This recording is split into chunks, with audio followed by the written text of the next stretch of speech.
Уважаемые жители города Якутска и республики, призываю вас проголосовать за Парк Победы в Гагаринском округе, самом большом по численности населения в столице нашей республики.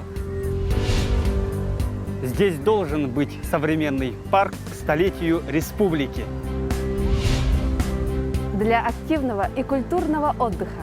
Место встречи разных поколений. Я очень доволен, что Парк Победы создается в Гагаринском округе, в авиационном округе. Якутск во время войны стал стратегическим центром перегонки американских боевых самолетов. Через этот порт было привезено 8 тысяч боевых самолетов, транспортных самолетов. Они сыграли большую роль, когда нам тяжело было.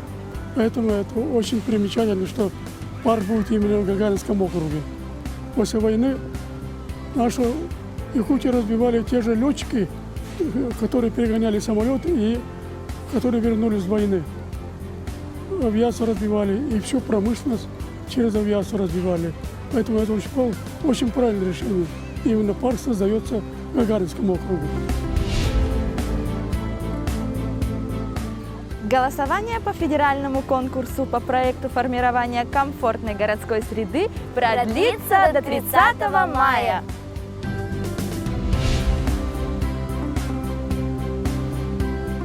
Голосуйте за наш Парк Победы на сайте 14городсреда.ру.